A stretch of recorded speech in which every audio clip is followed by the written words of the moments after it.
Almighty God, just as when Zerubbabel, king of Judah, had problems to build and to lead, you thought it fit to send Zechariah the prophet to prophesy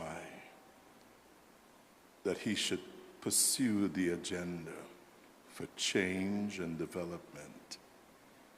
And the prophet said, "It is not by might, it is not by power, but it is by my spirit, saith the Lord."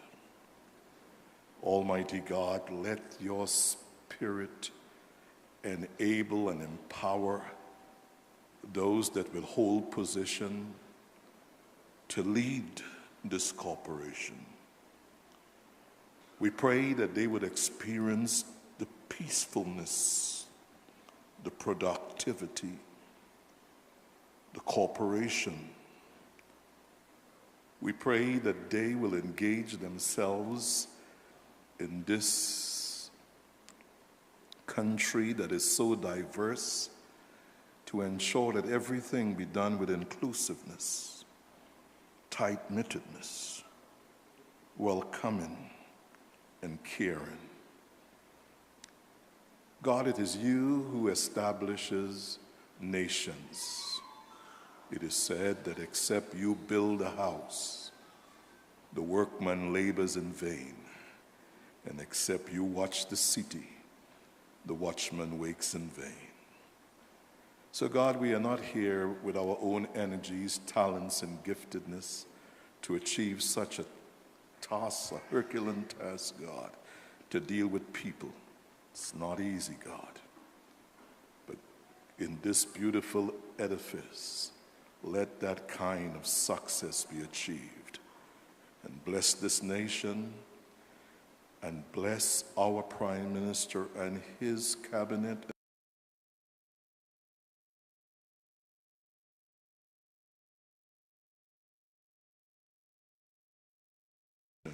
Of the development of Trinidad and Tobago. In Jesus' name, amen.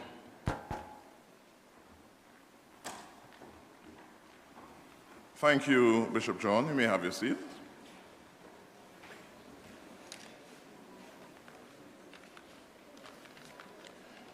Dr. the Honorable Keith Christopher Rowley, Prime Minister of the Republic of Trinidad and Tobago and Member of Parliament for Diego Martin West. The Honorable Hassel Bacchus, Minister of Digital Transformation, and other members of the Cabinet. Alderman Signer Jack, Chairman of the Diego Martin Regional Corporation. Mr. Corey Belfon, Deputy Permanent Secretary and Accounting Officer, Ministry of Digital Transformation. Mr. Noel Garcia, Chairman of the Board of UDICOT and members of Board. Mr. Mika Charles Phillip, Chief Executive Officer, UNICOT, and UNICOT Management and Staff. Ms. Umade Bisan, Director of Community Development, Ministry of Sport and Community Development Management and Staff, distinguished officers even from neighboring districts. Members of the Diego Martin North Village Community Council, community awardees and stalwarts, Bishop Andrew John, Senior Pastor of the Covenant House of Praise, specially invited guests, children, members of the media, members of the national public viewing live on TTT, UDICOTS, and various ministries' Facebook pages, and listening on I-95.5 FM and Talk City 91.1 FM. Ladies and gentlemen, good day. I always threaten to start over if they don't say good day. We are here to a very significant occasion, and I wish to glean from the contribution of the prayer from Bishop John, where in spite of adversity, you press on. And so the challenge has been to have this sparkling center completed for the people. And amidst of the opposition and difficulties, as we would say, ups and downs, it's finally here. It's finally here. And so we are grateful that you are part of this significant event, and we trust that before the day is through, you would have recognized it has been a rewarding experience. We go quickly into the program, and I wish to invite Alderman Sigler Jack, Chairman of the Diego Martin Regional Corporation, to bring some welcome remarks with. Let's put our hands together. Thank you.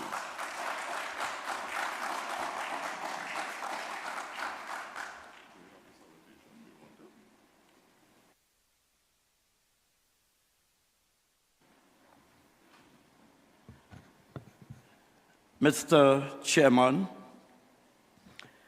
the Honorable Dr. Keith Christopher Rowley, representative of Diego Martin West and Prime Minister of Trinidad and Tobago, the Honorable Senator Hasselbachas, Minister of Digital Transformation, Honorable Champa Kojo, Minister of Sport and Community Development in absentia. All other protocols observed based on what was said before by the chairman, and that includes especially the press.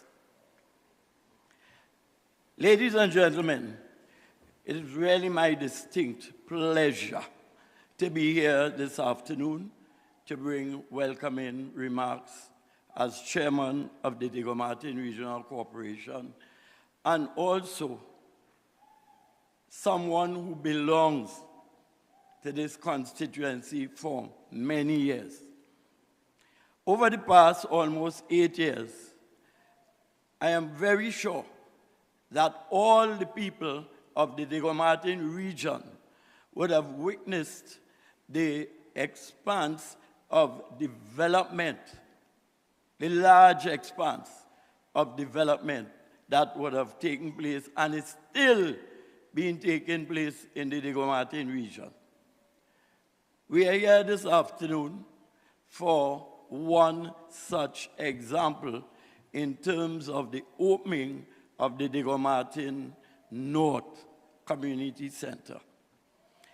I know that members of the council, they have been clamoring to get a new building for some time.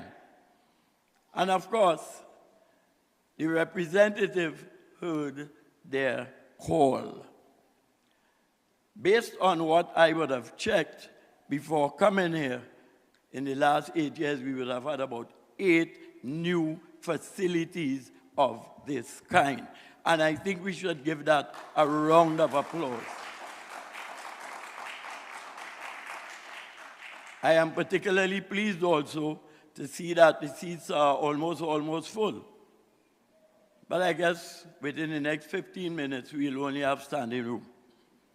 Because this is an occasion that we should all enjoy and be very happy with. I also want to trust that the management of this facility make sure that it stays as pristine as it looks at the moment for a very long time. And I trust you to do that. Ladies and gentlemen, as I said previously, my duty here is to welcome you to this function. Enjoy as it goes along.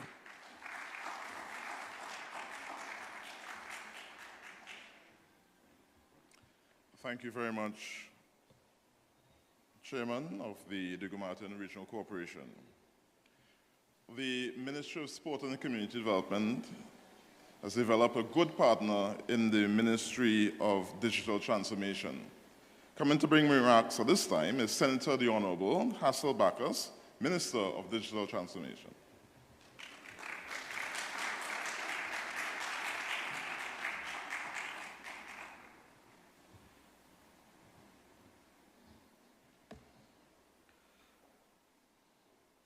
Dr. the Honorable Keith Rowley, Prime Minister of Trinidad and Tobago and Member of Parliament for Diego Martin West, who's present. My cabinet colleagues will join us, and I particularly want to mention Ms. Shamfa Kodjo in absentia, but the Ministry of Sport and Community Development, our partner in what we're doing. Alderman Sigler Jack, who just addressed us, Chairman of the Diego Martin Regional Corporation. Mr. Corey Belfont, Deputy Permanent Secretary and Accounting Officer of the Ministry of Digital Transformation, Mr. Noel Garcia, Chairman of the Board of UDICOT and members of the board, Mr. Mika Charles Phillip, Chief Executive Officer of UDICOT, the UDICOT Management and Staff, Ministry of Sport and Community Development Management and Staff, and also members of the Diego Martin North Village Community Council. Also want to mention, of course, and invite members of the media, members of the national print public, ladies and gentlemen, children as well. Good evening.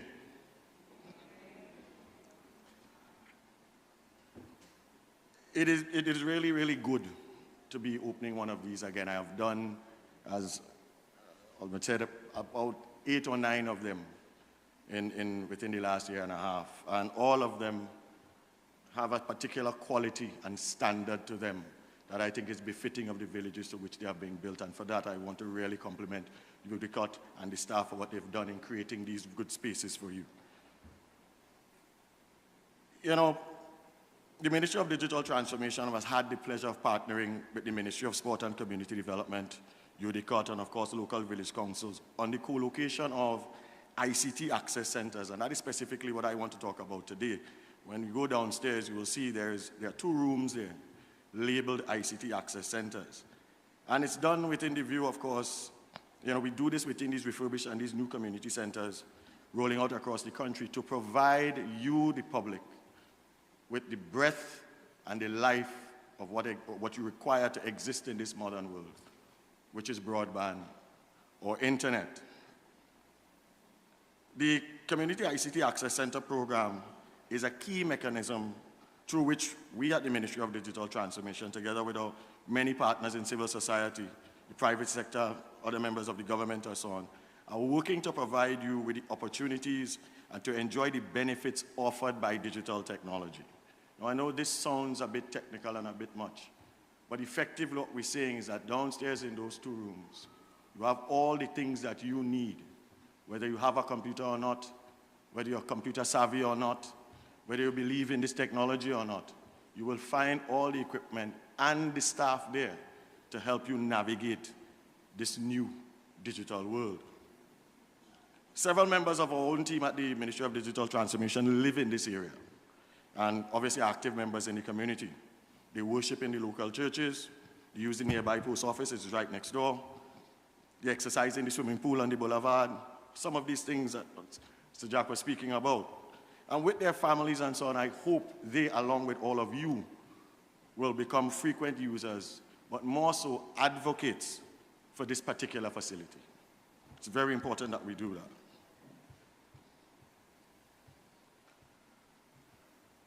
During the 2021 year just passed, the first year of the ministry, the government declared that broadband is a public good. It means that it is your right to have it. And we believe that ICT centers, the access centers that we have, represent a measure of social unity that supports the Ministry of Digital Transformation's ambitious mandate. And I gave the ministry this mandate when I was appointed minister, and that says, we want to have a new way to address the end-to-end delivery of goods and services to customers and customers like yourself using appropriate digital technology. But what does that mean for you?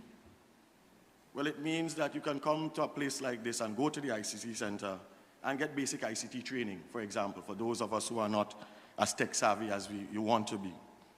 You have spaces to connect and create, educate, innovate, do things for those of us who want to do that and need a vehicle to do it. The training and conference facilities there, the skills training room is there as well. Apart from all the computers, you see they have laptops stacked away, so when people go across into those rooms, they could have it. And of course, the intention is to have Wi-Fi and internet available all around this building. So if you come with your phones, you come with anything, you can come here and get and utilize internet at no cost to you. But they represent more than that, and I want to be clear that they're not just there for those purposes. Our centers have been seeking opportunities to offer value-added services from which community members like yourselves can benefit. So I'll give you some examples. Our youth center in Caranage just completed a hosting of a week-long youth entrepreneurship camp. The same thing can happen here.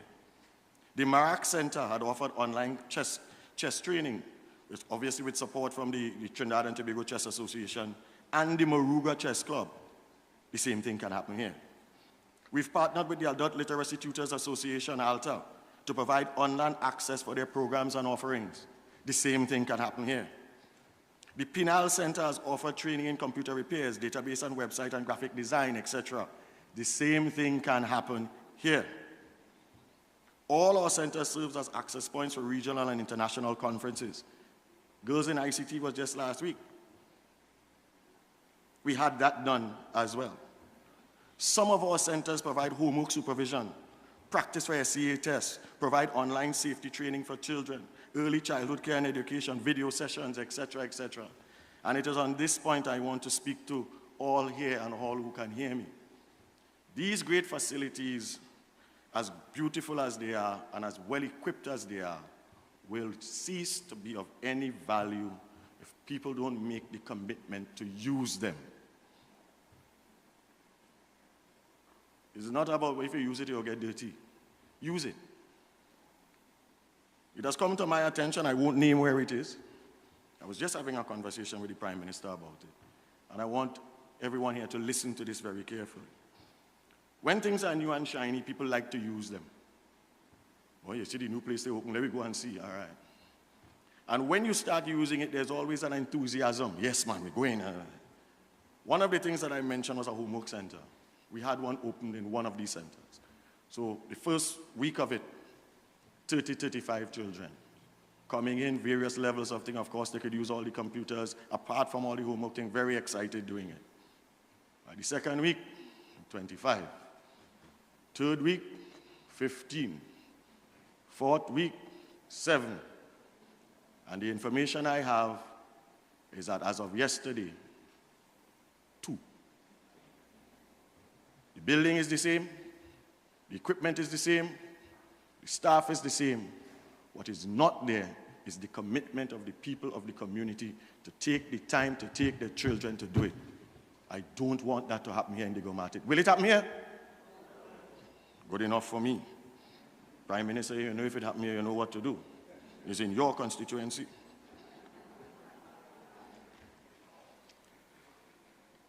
You know, these centers will serve to bolster and enhance community members' access to digital technology, and that is important. Please take it for what it is. And really it is meant, as everything we do, to support the advancement of the people into possibly new spheres. We call these things access centers. And the reason why we do that is that, you know, embedded in that name, it creates creative spaces and it, you know, it gives you the agility and for you to be able to do things, and I want you to spread that word. For the Ministry of Digital Transformation, access means the provision of internet that is available to all. It must be reliable. It must be secure. It must be all of that so that it can be used by the citizens and businesses with confidence. You can have confidence that the things that you use here are safe and built and designed specifically for you. It is all-encompassing, as everyone, including the people who are not familiar with technology, I'll say that again, including the people who are not familiar with technology or who have special needs or challenges, are provided with the help and the support to enable them to benefit fully from the technology that is happening around you. As I close, ladies and gentlemen, as I said before, I'm always excited at the opening of a new center. And the ICT Access Center program was created specifically to bring digital technology to residents of our communities. It's a communal thing. And the latest addition to our growing ICT Access Network, the full range of services and resources that are available through the Ministry of Digital Transformations and our many partners, and I mentioned them, ALTA, etc., will be made available to all of you and the environs. So, as both providers and consumers of the services, I can assure you that the members and staff of the Ministry of Digital Transformation are fully committed and heavily invested in the success of this new center. You have a critical role to play. This is your center. Please visit it, make good use of it, protect it, take good care of it, and I'm counting on you. That is exactly what you're going to do. Thank you very much.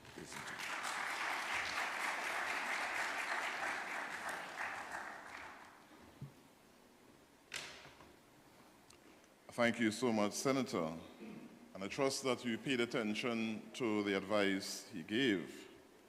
The purpose of the initiative is to bring digital technology to residents. Note he did not say young residents, he said to residents.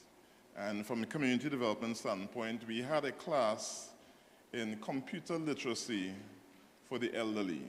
Yes, because everyone can be part of the continuous learning process. So I'm saying that to let some people know that they are not disqualified. Maximize on the opportunity. Let's hear it again for Senator Backus, please.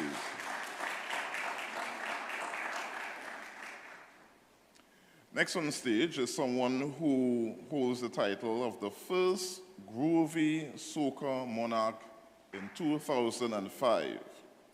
A resident of Covine Road, Diego Martin, and a media personality. Ladies and gentlemen, make some noise as we invite to the stage to do an item, Miss Michelle Sylvester. Come on. Good evening, ladies and gentlemen. You all could do, it's afternoon. Good afternoon, ladies and gentlemen. You all could do a little more, I'll give me a little more clap, because I'm from Covine. Come on now, come on now. Covine, I've seen so much beautiful faces. I'd like to acknowledge our Prime Minister, the Honorable Dr. Keith Christopher Rowley. When I asked Marissa, who's in the back there, Marissa, I put on her jeans there, she sent the flyer for me. You know we artists like to talk a little bit first, right? So don't vex. She said, yes. So she sent the flyer for me. I saw that our Prime Minister would be here. I say, heels it is.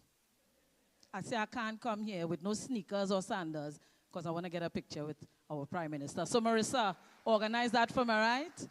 All right, guys. So we're here at the Diego Martin North Community Center. Isn't it beautiful? Now, as you all heard, I'm from Covine. That is just to the back of us there. Grew up in Covine Road. Still living, you could say, in Covine Road because all the family members there. Seeing plenty faces that I know. Whole week, I had no voice. Like I said earlier on, you know we artists like to talk first. No voice, and this event coming up. I said, no, I cannot call and say I cannot come to do this because Diego is my heart, and I had to be here. So guys, sorry for the little horse still, but I prayed. I said, Father, Lord, please let the voice come back so I could at least make it. I said, I will do this, I will stop do that, I will stop this, that. Can I get a witness in here? You know all the things we have said. I said, Lord Jesus, I wouldn't do this, I wouldn't do that. Yes, I have a pastor in here, or two pastors in the house. And he did give me some juice in the voice here. So I just want to bless you all today. And if you all know it, help me sing it. The one I wanted to sing was, safe on the inside, nobody going outside. You all know that one? Defile corrupt. So I'm going to sing another one, just as good. Hold me. DJ, when you're ready. Na, na, na, na. I want to see some hands in here right now. Give me a little something. You don't want to go too high, but give me right here. Right here. Hey, yeah. Na, na, na, na. A little more volume. Yeah, yeah, yeah. Diego Martin people, you know what? Hold me, hold me, hold me, hold me. Hold me, hold me, hold me, hold me. Hold me in your arms, only. Jesus, only you could hold me. Hold me, hold me, hold me, hold me. Hold me, hold me, hold me, hold me. Hold me in your arms, only. Jesus, only you could hold me. I want you to take my hand and cradle me all night and day. To you I'll pray, yeah. Your wish is my command, and I'll do whatever that you say. I'm your baby. Only you could hold me and heal me whenever I am feeling so low, low, low, low. And only you, Jesus, could come to me whenever I don't know what to do. Oh, and this is why I keep asking you, Lord. Hold me, hold me, hold me, hold Show me. me. Hold me, hold me, hold Put me. it right hold here. me. Hold me in your arms, only. Jesus, only you could hold me. Hold me, hold me, hold me, hold me. Hold me, hold me, hold me, hold me. Hold me in your arms, only. Jesus, only you could hold me. I didn't understand how much he meant to me before, but now I'm yours, yeah. This love I have inside me just makes me want you more and more. I adore, as only you could hold me and heal me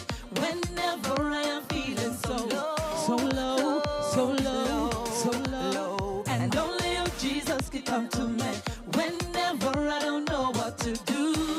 Oh, and this is why I keep asking you. Tell him now. Hold me, hold me, hold me, hold Come me. on. Hold me, hold me, hold Come me. on, COVID. Hold me in your arms, hold me. Jesus, only you could sing now. hold me, hold me, hold me, hold me. Hold me, hold me, hold me, hold me. Hold me in your arms, only. Jesus, only you could. He said, Michelle, Michelle, my darling. Michelle, Michelle, my darling. Feel heavenly love. Feel heavenly love. He said, Michelle, Michelle, my darling. Michelle, Michelle, my darling. Feel heavenly love. Feel heavenly love. Yes, only you could hold me and heal me whenever I am feeling so low. Nobody needs are going down, are coming up. Watch it. Only you, Jesus, could come to me whenever I don't know what to do. Give me a little hand, This man. is why Put your hands up in the air, sing. Hold me, hold me, hold me, hold me. Hold me, hold me, hold me. Hold me in your arms, hold me. Jesus, only you Come on, could sing. hold me, hold me, hold me, hold me. Hold me, hold me, hold me, hold me. Hold me in your arms, hold me. Jesus, only you could hold me. Hold me, hold me, hold me, hold me. Na na na na. Who better to hold you? Who better to hold you? Yeah. Hold me, hold me, hold me, hold me. Come on. I need you to hold me, Jesus. I need you. Lord, we need you. Lord, we need you. Yes, we need you. Just hold me. Thank you so much. Just checking to see if we have more time. Oh, we good. No more time? All right. They asked me to do 2 songs if we have time. But thank you so much. Mwah, Diego Martin, I love you all. And Marissa, the picture. Thank you, guys. Enjoy the rest of the evening.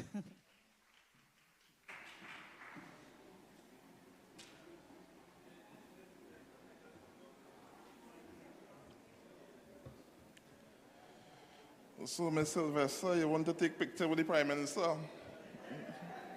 Join the line, join the line, join the line. Regrettably, we could not have had the Honorable Shamfa Kojo, Minister of Sport and Community Development, here at this occasion. And so some of you would know she was down in the Diego Martin area only last night, holding on and saying goes, deputizing for her at this point in time is the Acting Permanent Secretary, Mr. Erland Kent. Let's put our hands together for him, please, as he brings remarks on behalf of the Honorable Shamfa Kojo.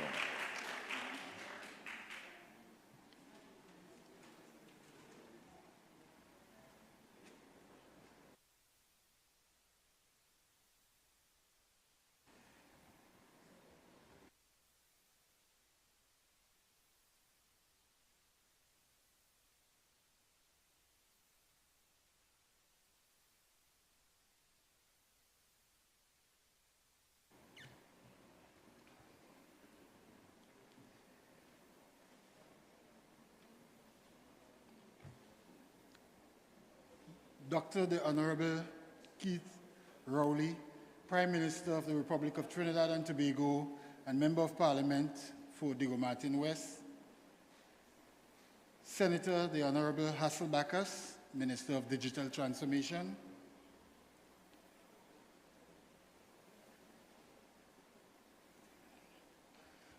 Honorable Members of Cabinet, Alderman Sigler Jack, Chairman of the Diego Martin Regional Corporation, Mr. Corey Belfon, Deputy Permanent Secretary and Accounting Officer, Ministry of Digital Transformation, Mr. Noel Garcia, Chairman of the Board, UDICOT, and members of the Board, Ms. Timika Charles Phillip, Chief Executive Officer, UDICOT, UDICOT members of staff,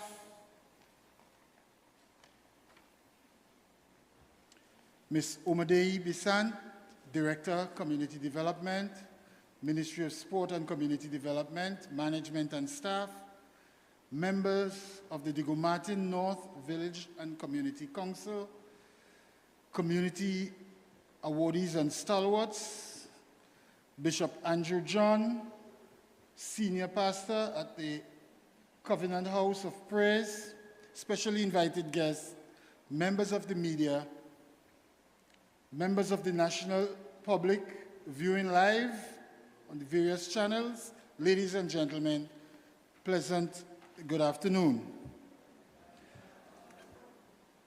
Let me first offer an apology for the Honorable Minister, who, like myself, was delayed in traffic because there seems to be some emergency with fire tenders, so it was difficult to get in. And I'm aware that she's close by here. But nonetheless, I was asked to bring remarks on behalf of the Minister. I stand here with immense pride when I see the government of the Republic of Trinidad and Tobago, through the Ministry of Community Development in its various configurations, has opened the doors of 54 new or refurbished community centers between November 18, 2015 and today. Noting that from 2019 to date, within the community of Diego Martin and environs, we have successfully opened the Diego Martin Central, Pitti Valley, Bagatelle, and Diego Martin South community centers. Some may ask, why this thrust to build or repair community centers across Trinidad? Why did the government invest millions of dollars whether to build, rebuild, or refurbish these community spaces over the last 8 years? Well, this is why. Community centers continue to be a focal point for members in communities to meet, advocate, and implement projects, programs, and initiatives in the interests of community.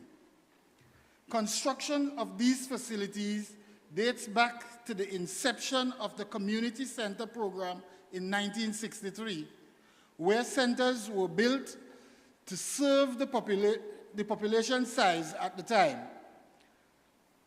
The founding father of this nation, the Honorable Eric Eustace Williams, believed deeply in the development and preservation of community life. In 1963, Dr. Williams embarked on a project to meet the people of the various districts, and as such, he recognized the power and importance of community centers. Over time, the traditional community centers were found inadequate, namely due to population growth, changing demands of communities. This resulted in the evolution of the standard size and structure we grew accustomed to. Facilities now consist of larger auditoriums with audiovisual rooms, culinary arts kitchen, computer rooms, gymnasiums, classrooms, and a greater number of bathroom facilities. These structural adjustments allow for greater programs geared towards empowering individuals and combating social problems. Across Trinidad and Tobago, there are over 300 centers, which are the heart and soul of a community. They continue to be central to the dissemination of critical information on projects and initiatives for the community. They host classes and programs to help communities develop in a meaningful way through innovation, entrepreneurship, and education.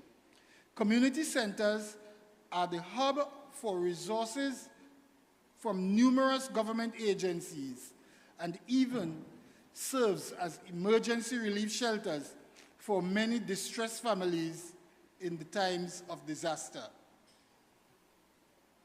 The government of Trinidad and Tobago believes that an investment in communities is essential to continued growth and development.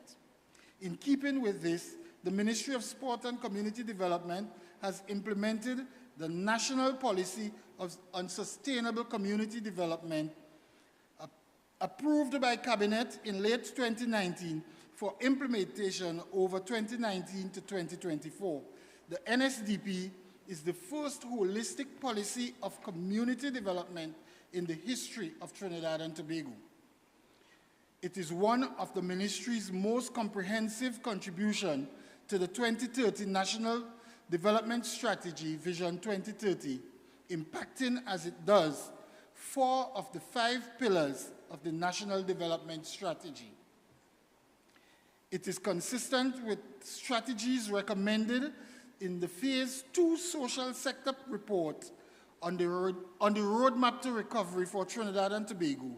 For example, in terms of priority, it places on structured involvement of civil society in development, as well as its call for community-centered economic development. The NPSCD coordinates collaborative community leadership to spearhead sustainable development activities at the community level, focused on social and human, economic, cultural, and environmental development in communities. On the ground, the National Policy on Sustainable Community Development is being piloted in 5 communities, 4 in Trinidad and 1 in Tobago. The communities are La Brea, Perseverance Village, Marabella, Bojizu Patna Village in Digo Martin, and Canaan Bonaccord, Crown Point in Tobago. The Bojizu Patna Village, in Bojizu Patna Village, we are seeing novel development projects emerging since the launch of the National Policy on Sustainable Community Development, piloted in 5 communities. In March 2022, we launched the Internet Cafe in Perseverance Village, and we look forward to the commissioning of the hydroponic project, which should be launched soon. In Marabella, a plastic waste recycling project will soon be launched alongside a youth-based agricultural project and an internet cafe and skills center, all of which were partly supported by the Digicel Foundation. In La Brea, the Communities on Sustainable Community Development is working with the National Gas Company and the Export Center Company Limited to implement a farmers and craft market in December. NGC will also support the Canaan Bonaccord Crown Point project to rehabilitate the very crucial Kilgrin wetlands, with many benefits to protecting the coast in the area. Within the community of Digo Martin, we are surrounded by 4 newly constructed centers: Digo Martin Central, Piti Valley, Bagatelle, and Digo Martin South Community Center, coupled with other infrastructural projects like the newly refurbished Digo Martin Swimming Pool, which reopened on April 3rd for the commencement of the ministry's April Pools program. A sum of $129,206.75 was invested for phase 1, with the expected spend of $572,512.50 for phase 2. In addition to the health center and sporting complex, will only serve to enhance the standard of living of you, the residents of Digo Martin. This is part of the government's vision and plan for Trinidad and Tobago, an investment into our people, ensuring systems and infrastructure that will nurture and foster their development. Therefore, it is about our people. In closing, let me take this opportunity to challenge the residents and the village council to make ample use of this facility. The investment was not to keep the doors closed, but to engage the residents of the community to make full use and engage the young people and the vulnerable in the community, so that this can be a vehicle for development, and empowerment of the residents. I thank you.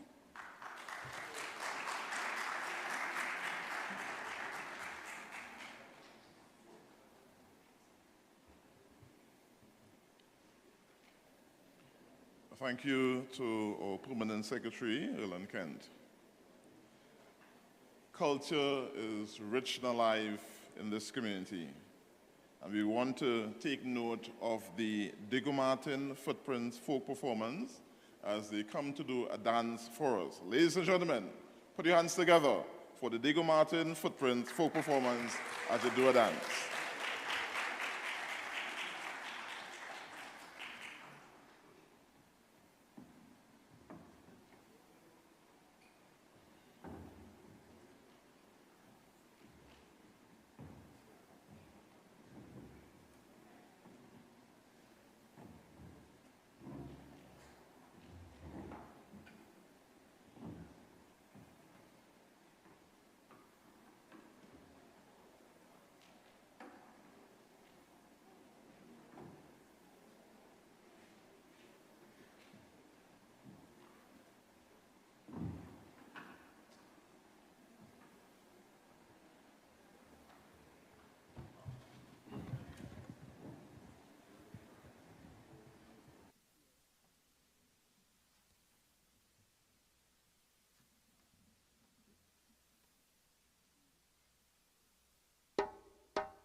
I know we can do better than that.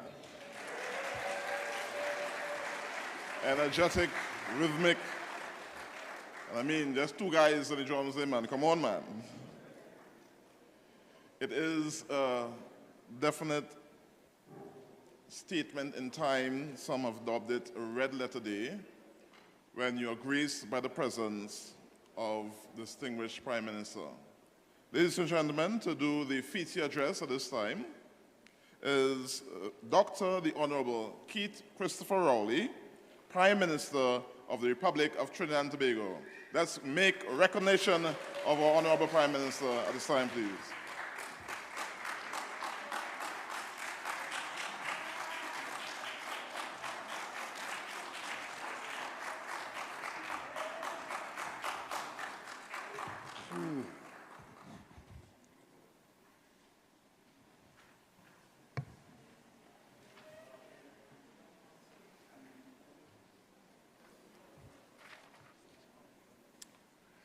Thank you very much, our Master of Ceremonies.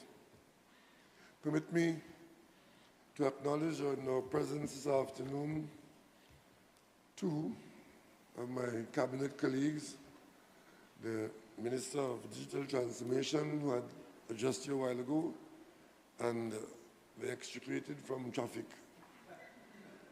Minister of Sport and Community Development, Minister Shamfu Kojo, who will have to wait until the next event to say something to you. Sorry about that, Minister, but you were well represented by your Deputy Permanent Secretary, so the ministry was represented.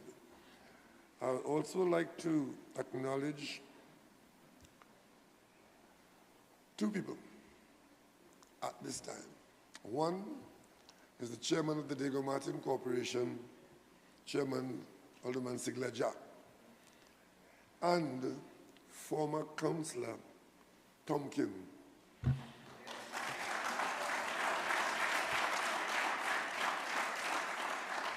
Councillor Tomkin, if you can stand, let them all see you. We might have children in there who don't know you.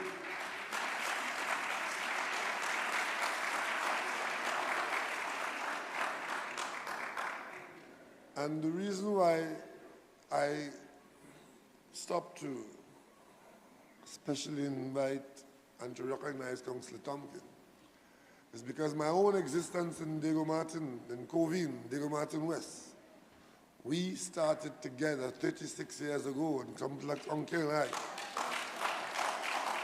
We started here in local government, walking these hills and talking to people about the development that could come to the area. And the journey has been a long one, but today we've ended with satisfaction a new Diego Martin North Community Center to replace the one that was substandard and did not meet the requirements of the people of Diego Martin. So Councillor Tomkin, thank you for starting the journey, and I'm sure that the people of Diego Martin would be pleased, those who live in this area, to have this facility as a result of your representation in local government so many decades ago. I would also like to acknowledge the Permanent Secretary in the Ministry of Sport and Community Development, Ms. Angela Edwards, and Mr. Richard Madre, the Deputy Permanent Secretary in the Ministry of Digital Transformation. Mr. Noel Garcia, once again, as Chairman of the Board of UDICOT and members of his team, along with CEO, Ms. Tamika Charles Phillips, for delivering these development projects one after the other, virtually week by week, even across the COVID, when things were down, things were shut down. This, like many other projects, were affected, but they stayed the course, and the staff at UDICOT had the opportunity to deliver again. Members of the North Diego Martin Village Community Council, and of course our special awardees and stalwarts,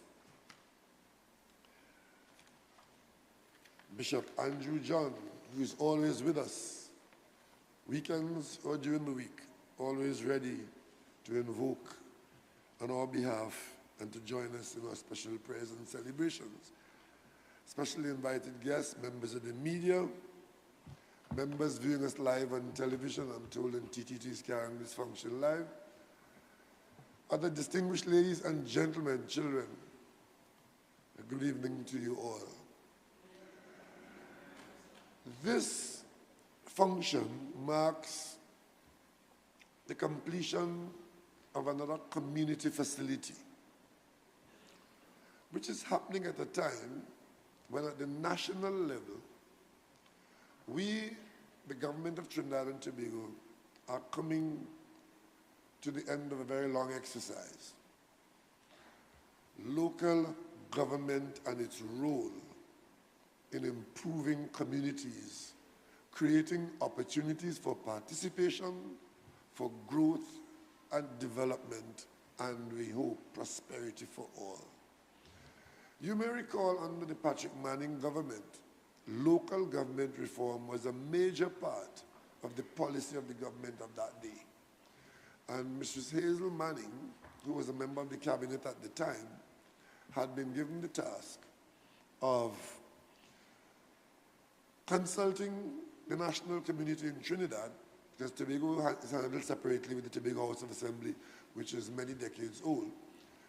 But local government in Trinidad, there's a general understanding, whether it is admitted by all, that local government in Trinidad is not what it really should be and could be. And therefore, this period of consultation took place, hearing from very many voices and agencies how we could improve local government to bring community governance and, more importantly, community participation in governance in the country.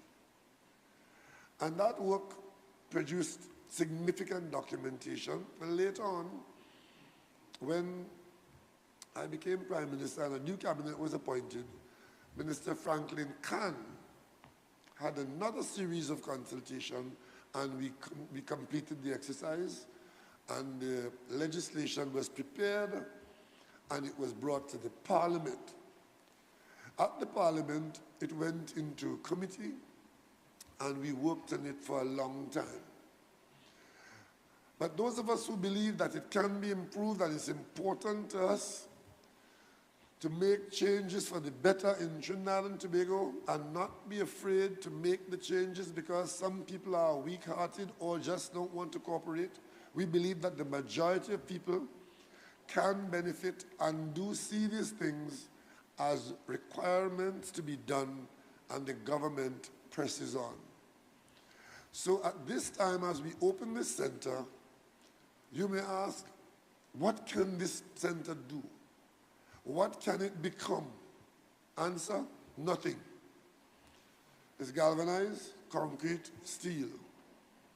But the people who can use it in a variety of ways, from sport to politics, from health to travel, from invitation to occupation. You can use this to raise your involvement in your own interests, in your own governance. And you do so through the community council, the village council, and local government, and whatever else you want to use it for. Physically, it has the space, modern space, air-conditioned, I realize, so that you can be comfortable in here. And all kinds of indoor activities in the rainy season or the dry season, you have great space to execute great ideas. In your community, there's talent, there's leadership. Cast your mind back to the leaders that appeared out of the activities that somebody decided should take place in here. And more importantly, the talent that appeared in that venerable community activity called Better Village, where very many persons who identified themselves and became international success or talented icons that have written their names on the country's scroll of performances, who started out in a Better Village program in some community and eventually discovered that they had talent of an international level. How many persons do you know who can show you that they started either with Antique or in Better Village? Over the years, we have watched and saw systematically how Better Village has become taken for granted to the point where it is now not making the contribution. And one of the reasons was that we don't have the facility to use. Well, Diego Martin North, you have no such excuse. Because in Diego Martin North, you have two of the finest physical facilities if you really want to take part in talent development and talent presentation in your community. This one here now open, and the one in Bagatelle, there are no finer physical facilities anywhere in the country.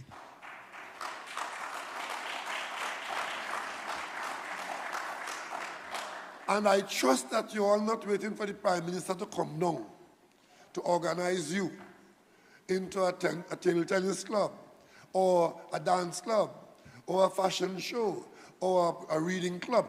Don't wait on the Prime Minister. That is not my work. I have done it. I'm finished. and I'm waiting for you. I'm waiting for your performance, and I'll come and look at it and enjoy it. We must be able to take some responsibility once you have been given the opportunity. And what this building represents is opportunity. But who is going to come forward? I'm pleased to see the Community Council here, and I trust that this means that you will provide the appropriate management of this facility. Only recently, the Cabinet has received a number of complaints about how some of these facilities are managed or not managed. And as a result of what is happening, the Cabinet has decided that we will have to put some formal arrangements in place that will apply across the board in community development to ensure that a facility like this does not become a free-for-all, and then next thing you come back here in a year and a half and you ask what has gone on here. Or worse, that some dominant and domineering character decide that this is mine and the key is mine and you can't use it, you can't have it. That is not going to happen here. What we expect here is for democracy to prevail. I talk about governance at the community level. The village council in Diego Martin, don't let us down. You have elections for the council. And invite members of the community to join and become members of the village council. Then you'll have elections. And elections mean that people will be given responsibility for a period of time. If you are elected, don't try to own it. Serve for the period of time.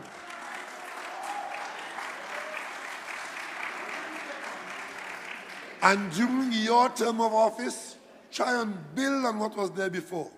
And if you are doing it satisfactorily, they will re-elect you again if you want to serve again. But the democracy will prevail. Somebody else will be elected, but let there be that process of management by the community choosing its leadership. Many of you know the young people in the district. You know their parents. Many times you may have to ask the parent, send your boy, send your girl, we're having a club. Some parents will help you out. Some parents will agree. Some parents will discover that their children have talent. They never knew that their children had talent. But seeing them on the stage that you are organizing and supporting open up their eyes.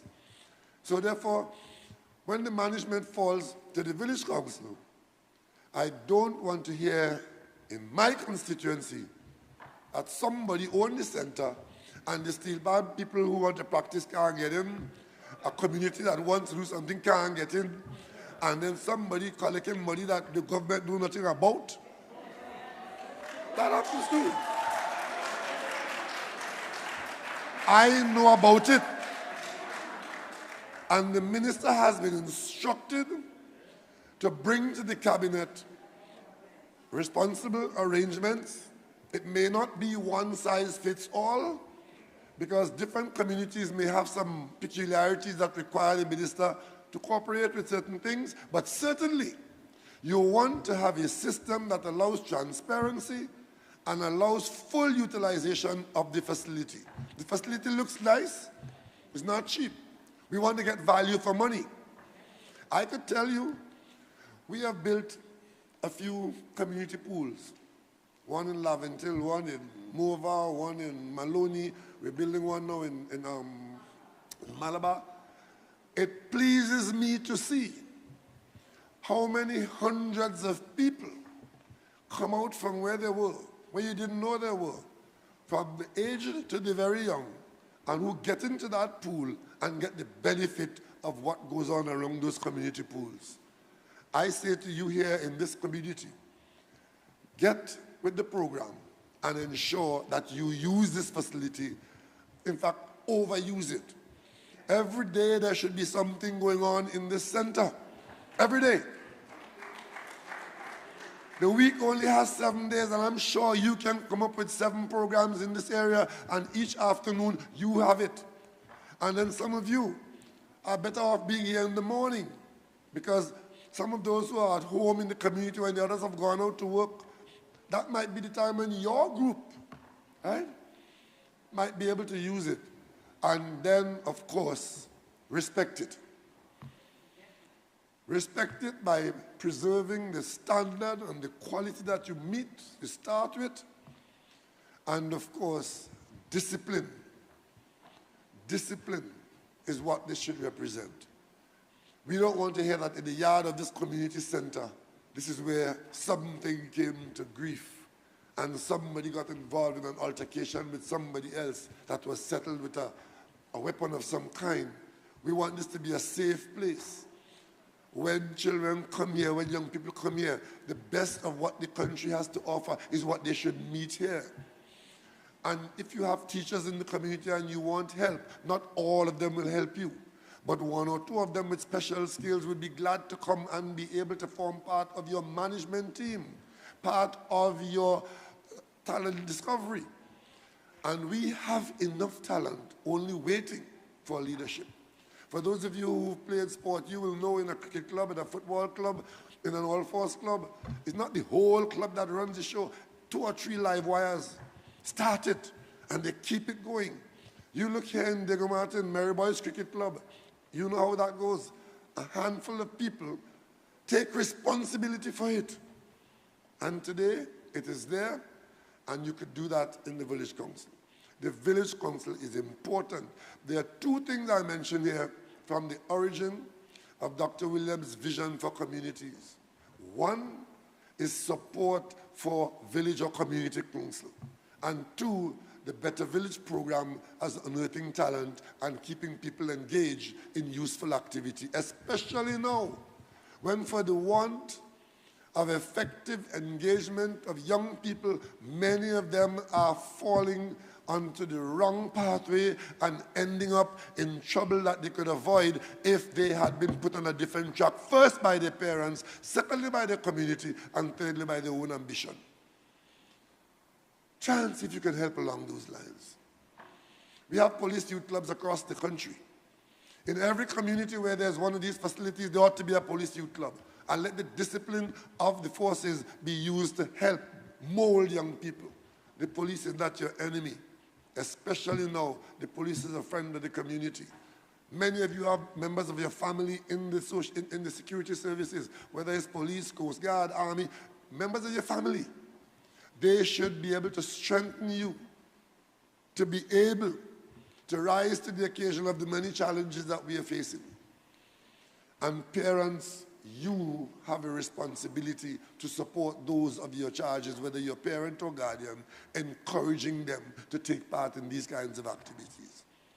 And if we do that, then the expenses that we incurred here, the effort that was made here, and this structure that exists here will be a beacon of positivity in a part of the country where many people want to live. Diego Martin. Diego Martin.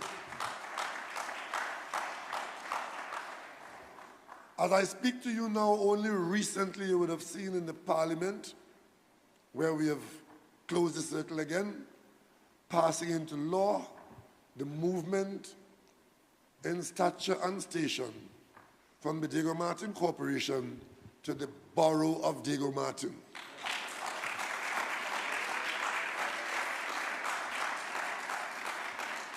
As part of your development, you came from County of St. George West. We started somewhere at the edge of Port of Spain and all the way down. Later on, as part of an improvement in the management at local government level, another administration came in with the corporations, and we've had the Diego Martin Corporation. Diego Martin Corporation, one of the largest and most prominently expressed residential areas in the country, still most desirable. The corporation in Diego Martin has been in, I think, 2 or 3 old houses down in Petty Valley there for all its existence. And you know, some of our colleagues in the parliament who like to use words very loosely, they accuse us of discrimination in favor of our constituents. If that is so, how come Diego Martin Corporation is only now having a Diego Martin Corporation head office being built in West Moorings? How come? For all the years that we've been in government, we waited at the end of the line. We did Point Fortin, we did Chaguanas, we did Tunapuna, we did wherever they are. And of course today, at the end of the line, Diego Martin that waited his turn is about, I think you started moving in already, Chairman. The Chairman and his corporation, they have started moving in to another fine facility in Diego Martin South, representing all of Diego Martin, where the headquarters of Diego Martin as an administrative body with greater access will now exist at the south end near the highway in Diego Martin. So we look forward to that. And you move in there as the borough of Diego Martin. The borough of Diego Martin.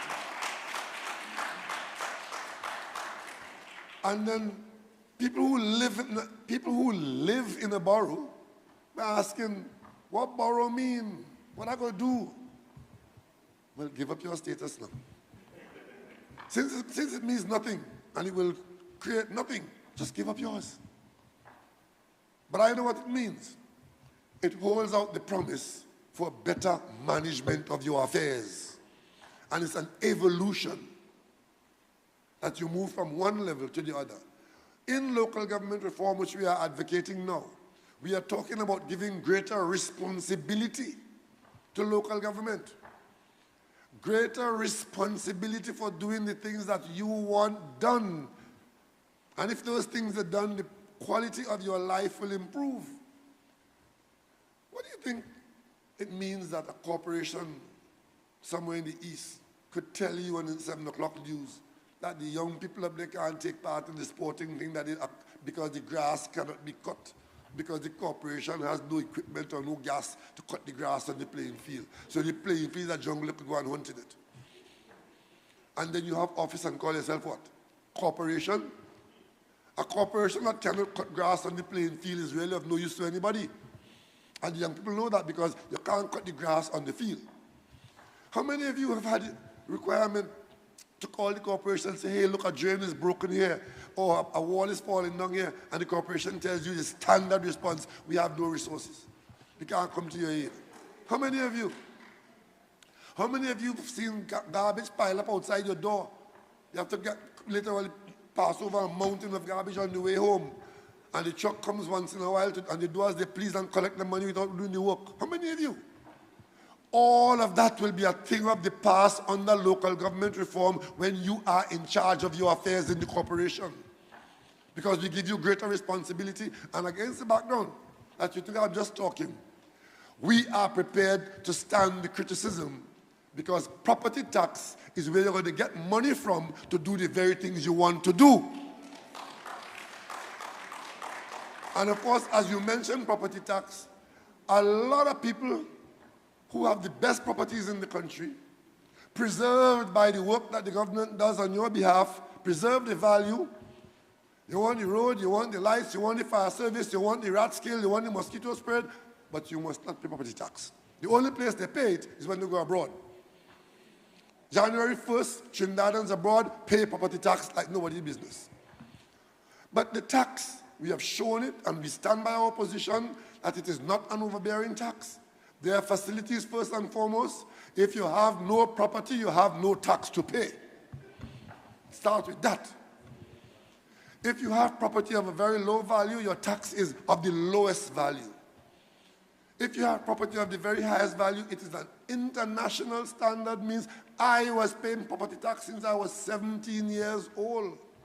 And I knew that if I didn't pay it, I could get into trouble with ownership of the land on which I was going. The tax was $1.44. I paid it for 30 years.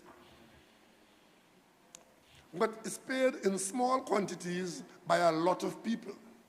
And you here in the corporation, you will collect that tax. So it is in your interest to collect it, because you will keep it and you will spend it on the very people that you've collected it from. And the central government, according to the national budget, depending on how we are going at the national level, you will get additional monies from central government, but you will have a revenue stream. And this arrangement that you think you could go through life and not contribute to the property that you own, but its value will be preserved by other people. Because to preserve the value, you have to have the streets maintained to a certain standard. In our environment, there's no winter. Abroad, when there's winter, all the grass get killed in winter. And the road is clean. Winter kills off all the grass. In our society, the grass grows non-stop. If it even withers down for the dry season, it's waiting for the first shower to turn jungle on the pavement. The heat breaks up the concrete because it's not first-class concrete you use everywhere for the pavement. It needs some attention. It is a disgrace to go through some communities. And you have to keep your eyes on the ground because the pavement is broken. If you're not careful, you can break your ankle. Children walking on the pavement, people doing as they want, some people even building on the pavement. Now, if you have proper representation prepared to take action because they are the managers of your community, they will not tolerate the errant person who builds on the pavement. So these are all issues that you will deal with. Because if your managers pander to people who engage in such a way to create difficulties for the wider community, then your managers who you elect will have to act on your behalf. Because if they don't, next time around, they will get sent down by you. So it brings us to the point that you, the electors, you have control of those who you've elected, and you will take action to sustain them or to remove them. That is what local government reform means to you. We are talking about a higher quality of management. We're talking about a better pay packet for them. Because if local government is simply about a little stipend that somebody who is satisfied with minimum wage can get elected because they're popular, then we'll get nowhere. You have to take responsibility. You will be properly paid for that responsibility any time you put out. But you also will have to lead your community. So I'm asking you here in Diego Martin to receive this facility from the rest of the country built by the taxpayers of Trinidad and Tobago. But do so in the commitment that you will make it work for you. And it is not every problem that you come across that you just complain about and do nothing about. We have generated into a nation of complainers. My grandfather and my parents, we didn't know about complaining and talking about the government, the government, the government, the government. We knew about grabbing the issue and doing what you could have done, and the government used to meet us along the way. And there was huge development from my childhood into my adulthood. Is now that I'm an adult about to retire from public life, I am seeing people not prepared to even lift a finger in their defense or to assist themselves, to have the government lift them further, because we have become an age of entitlement and blame. Entitlement and blame. Let me tell you how ridiculous they are.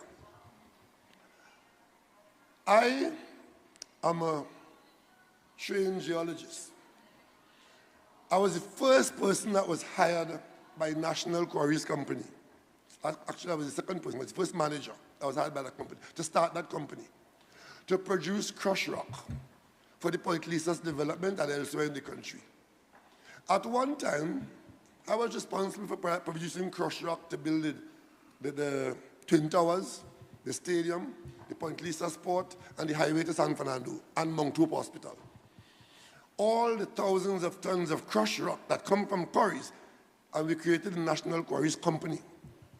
So to make sure that all those projects happening at the same time, on the PNM government, I should say, had to be eating up concrete. So I know a little bit about quarries. We have just started a national road improvement program and road instatement program. And the thing that is holding up the acceleration of that program is not enough crushed rock. I don't know if you know, crushed rock is what no other item in the world is used more than crushed rock in every country. Because you can't build nothing without the concrete or with the roads without the crushed rock. So the crushed rock availability is important to the program. So when the cabinet approved that we move into this program of road reinstatement, I went personally to some of these quarries. And then we discovered that there was a problem. The problem was that the department that was responsible for granting approvals, licenses, because quarries have to be licensed and get permits to blast and so on. These are safety issues and so on. Those departments were a little, not a little, well behind in their appreciation of how important their work was in getting the work of the country done. So in Trinidad, we getting it done, and I was in Tobago one day at the Prime Minister's residence, and I heard from my colleagues that the Minister of Works and Transport was coming to Tobago for a quick visit as part of his overall trying to get a feel for what was happening with the crushed rock supply, that he was going to the quarry. There's one big quarry in Tobago owned by the THA. He was going to go there. And I was right next door, and I said, if you all are going there, I'll come with you, because I too want to see what's happening there, to see how we can help. About 2 hours later, I was told, don't bother, the visit is off, because somebody in the Tobago House of Assembly, I don't know who, but I haven't a good idea who it is now. Somebody in the Tobago House of Assembly decided that the Prime Minister and the Minister of Works and Transport in the country must not be allowed into the quarry, must not be allowed to visit the quarry. I want to repeat that. Somebody in Tobago, in some authority, decided that the Prime Minister, who was present and willing, must not be allowed into the THA quarry in Tobago. I said, fine. If I can't visit the quarry, no sweat off my nose. But I wonder if anybody in the THA know anything about quarrying. I am the expert, and I'm the head of the cabinet. I can't go in the quarry. But tonight on the way down here, big news, blaming me for preventing Tobago Development Program because they have not got any license, and they apply to somebody and some phone call is made, and a certain THA person is on tonight's news blaming me and my government for what they're not getting done in Tobago. They wouldn't tell you that even a cursory visit by the government led by the Prime Minister and the Minister of Works to visit them for a few hours to see what they're doing, they said no because they're big and powerful. So you'll hear the news tonight that, but the point I'm making is this: there are too many people who either can't do nothing, not prepared to do anything, but quick to blame everybody else for the circumstance. Quick to blame everybody else. And I'm just so fed up of so many of those people who have permeated our society. They need to be called out. And you in the county council, in the village council, the community council, you need to ignore people like that and work with those who will work with you. If you have a tug of war, nobody in the stands could help you. It's who holding on to the rope to pull, It's who holding on to the rope to pull, might get a hand blistered, but on the rope, you work with who prepared to work with you, and then the others will come along later when you become famous. That's what they do. So ladies and gentlemen, this evening in Diego Martin should be for celebration. And we want to leave you here knowing that you will make this center a destination that when mention is made of it at a national level, it will be for our pride and our joy. So receive it and commit to facilitation. Commit to doing what Councillor Tompkins wanted to do 36 years ago. But as my grandmother always said, nothing happens before it's time. Diego Martin North, this is your time. Thank you.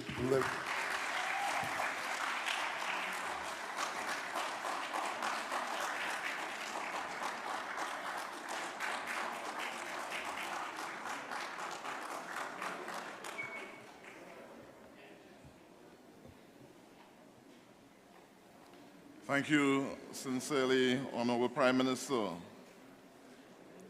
Diego Martin North, this is your time.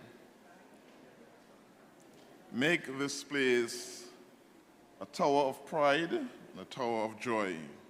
We trust that you will be able to speak boldly and confidently, even in the years to come, that it is indeed a tower of strength, a tower of joy. Thank you very much, Honorable Prime Minister. Let's say it again for him, please.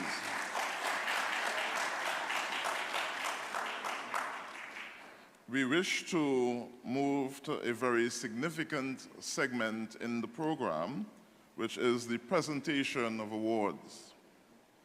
The persons so listed have been nominated from the Community Council and members, and it's our pleasure to salute just a few of our distinguished sons and daughters from the area. Could I invite the Honorable Prime Minister to assist us in presenting a few of these awards?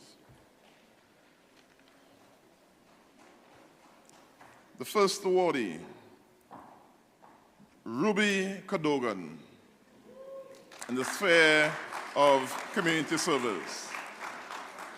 Ms. Ruby Cadogan hails from Unity Road, Rich Plain, where she was a member of the North Diego Martin Community Council since 1976 and eventually served as secretary. She has distinguished herself as a true community stalwart. She has been a shopkeeper since then, I said 1976, and at the grand age of 96, she still serves the community.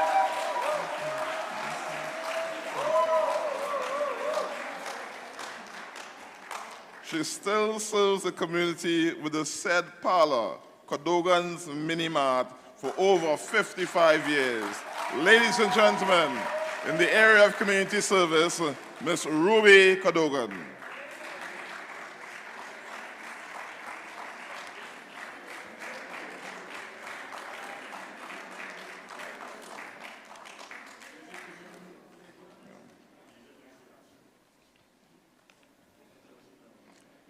I desire you to make some noise until she's on stage.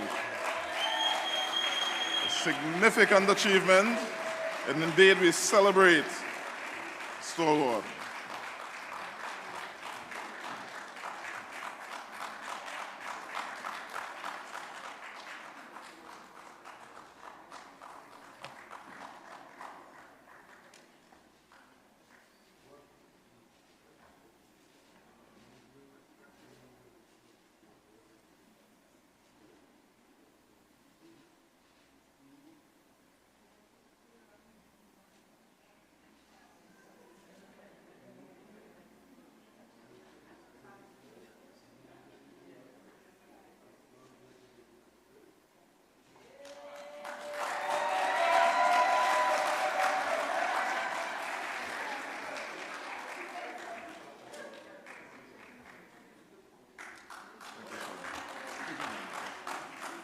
Yes, let's give her a loud round of applause.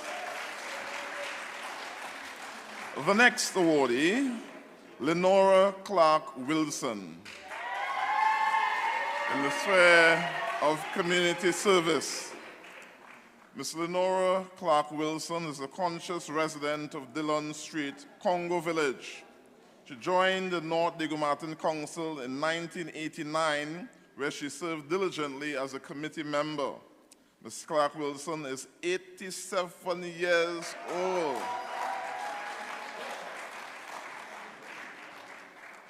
I think somebody making a mistake with the numbers in here. We give God thanks for sparing her life. 87 years old, and a retiree of the Ministry of Health, where she worked for 36 years. She is still going strong, as you can see, and can be called upon to give advice to anyone in the community. Ladies and gentlemen, Ms. Lenora Clark Wilson in the area of community service.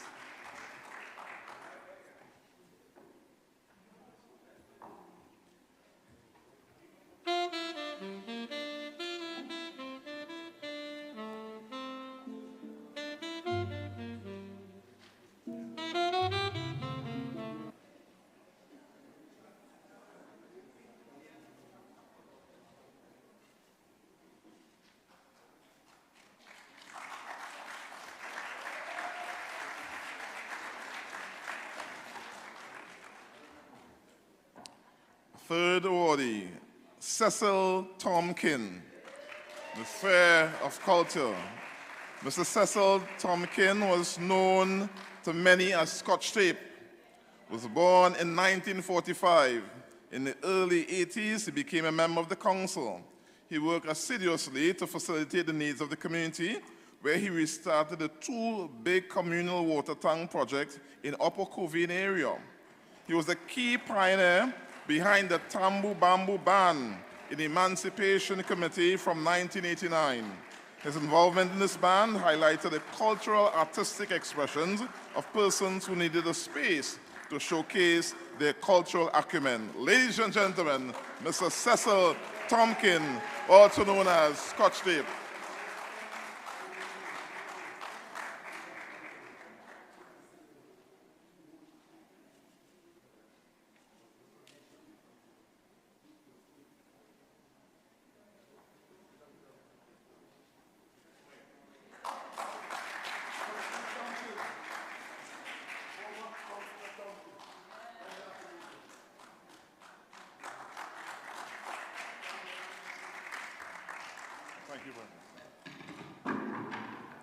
Thank you, Prime Minister. Just in case you did not hear, the Prime Minister wanted to make it clear that Mr. Tomkin was a former local government councillor. Yes, let's recognize his contribution again, please. I wish to invite the Minister of Sport and Community Development, the Honorable Shamfa Kojo, to assist us at this time, please. Next awardee, Ezekiel Telesford, in the sphere of business. This name is synonymous with one of the most prominent businesses in Diego Martin, Docks Hardware, which is situated at Diego Martin Main Road. He was born in 1950 and started the construction business in 2005, where he hired youth from the community to build homes for several members of the community. Later in 2008, he decided to open a hardware business at the corner of Warden Road and Diego Martin Main Road. His philosophy is to continue to invest in the youth of the community. Ladies and gentlemen, Ezekiel Telesford.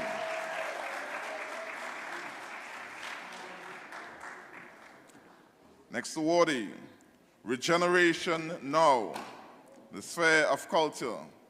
The famous duo from North Diego Martin that thrilled audiences for over 48 years across Trinidad and Tobago, Paul Noel and the late Clifton Lewis.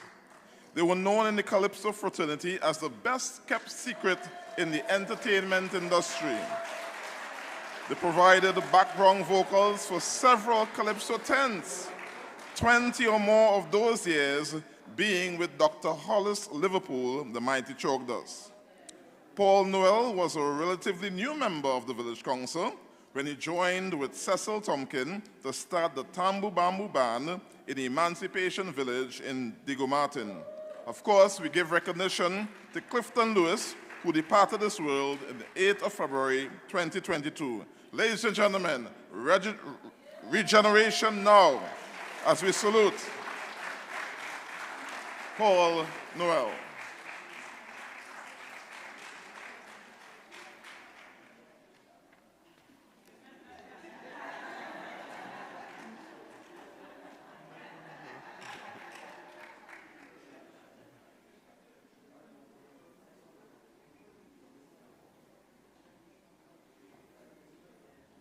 Yes, let's give recognition. Our next awardee, Imbert Morrison, in the sphere of dance. Known to all as Bert, Imbert Morrison was born in 1956.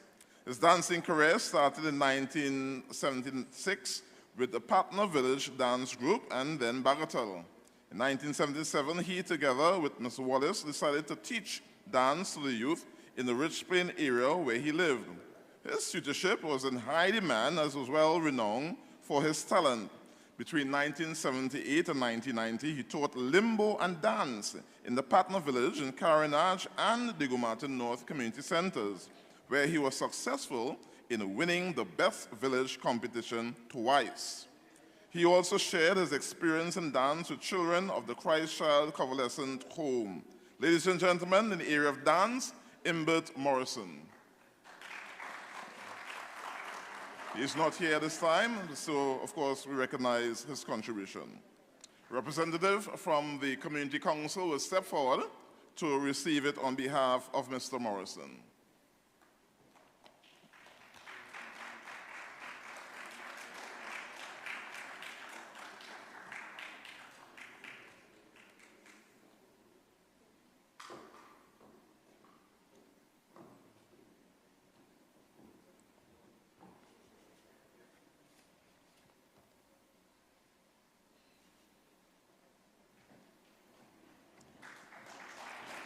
Thank you. We invite at this time the Senator Bacchus to assist us with the presentation, please.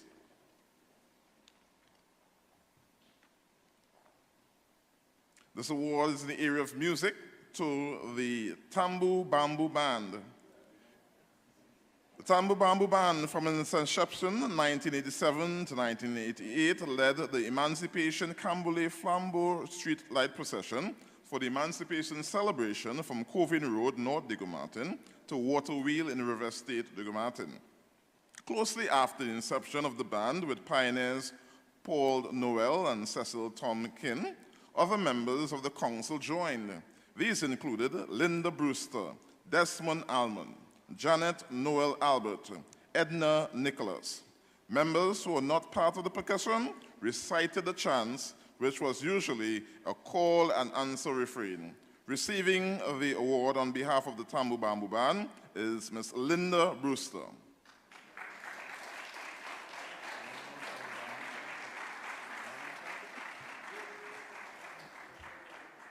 Senator Bacchus wants to raise the Tambu Bamboo chant.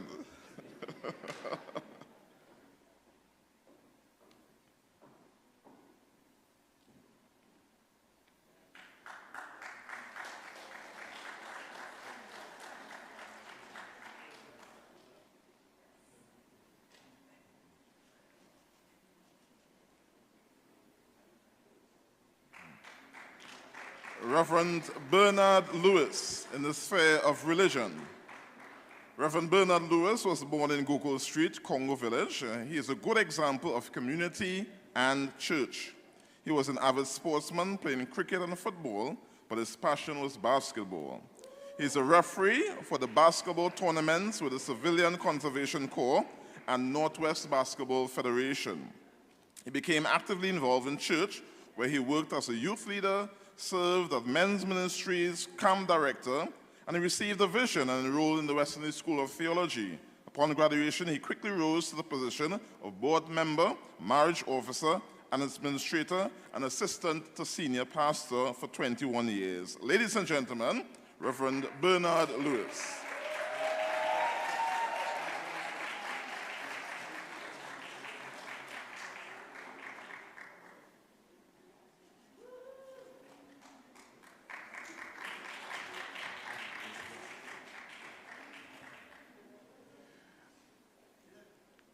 I have been instructed to add the best dress. Senator Bacchus. Janelle Barker. In the area of sports, Janelle Barker is a past student of Diego Martin Secondary School, where she was introduced to club netball. She started playing netball at the Lystra Lewis Court in Port of Spain for Net Aces. Her national career started in 1993, playing for the under-21 team as a shooter. 3 years later, was promoted to the under-23 team. She played all positions, but was ideally chosen as a shooter due to her high accuracy. Her first senior cap was in 1993 at the World Tournament in Christchurch, New Zealand, followed by 3 others, 2003, 2007, and 2011. She was also nominated on 3 occasions for the Whitco Awards. Ladies and gentlemen, for the area of sport, Janelle Barker.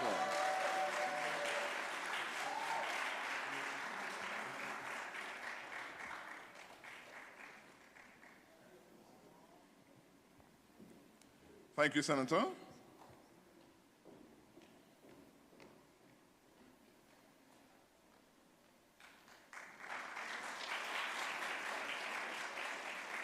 We'll be asking you in a very quick while to come to the front, those awardees, to take a photo up with our dignitaries. And last, for recognition, Fitz Herbert Dash, also known as Dash posthumously. Mr. Fitz Herbert Dash was a brave, fearless, and adventurous individual who originally hailed from the city of Port of Spain and then settled at Cemetery Street in Diego Martin at the age of 5 in 1954. He loved and participated in many sporting disciplines, but became fixated with boxing, both at the amateur and professional level. He founded the world-class boxing gym, which operated out of the Diego Martin North Community Center for approximately 15 years. He was respected as coach for many schools in the area, where he commanded respect and exemplified a father figure to his charges. Mr. Dash was also very instrumental in some of his charges winning international competitions, such as the Pan American Championships in 2013, Commonwealth Games in Glasgow, Scotland in 2014, and the Central American Caribbean Games in Mexico 2014 and Colombia 2018. One of his charges, Anthony Sean Joseph, was ranked 24th in the International Boxing Association World Rankings and represented this country at the Commonwealth Games in Birmingham, England, and other countries. Mr. Michael Alexander also started boxing with Mr. Dash at the gym at the age of 7 years and won his first golden boxing glove at the age of 9. He is now 31 years of age and currently the boxing champion of the world-class boxing gym. In recognition of the fact that Mr. Dash made positive contributions to the community through the sporting discipline, the council has signaled the intention that the auditorium be named in honor of Mr. Fitz Herbert Dash.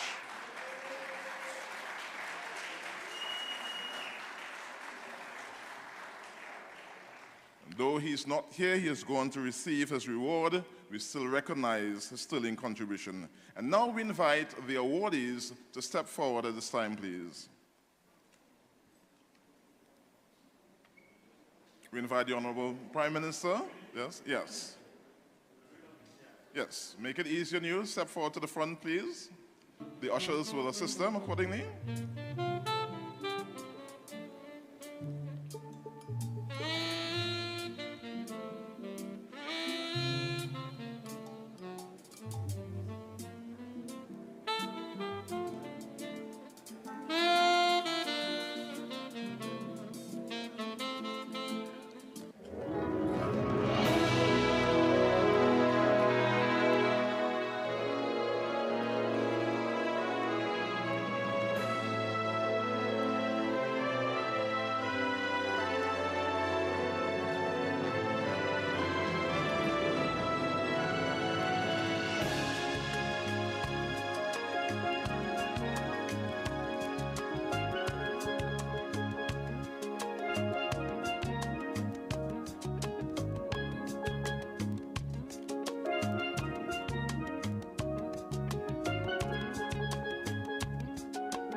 Ladies and gentlemen, bear with us. They took time for us, and we will take time for them.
Thank you, ladies and gentlemen.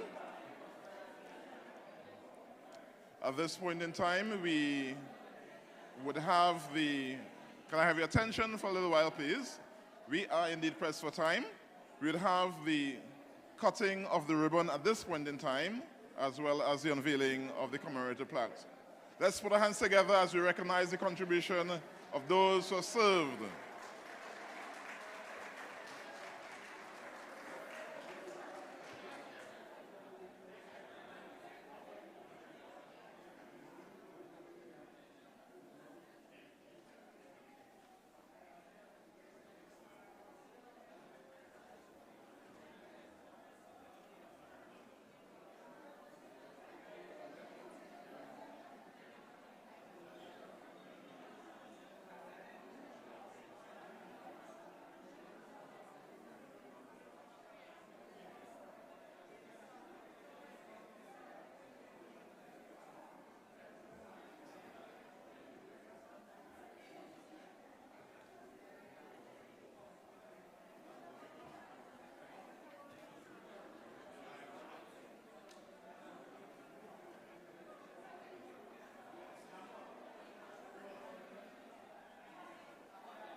Ese amor llega sin esta manera, no tiene la culpa. Caballo le dan sabana, porque muy de...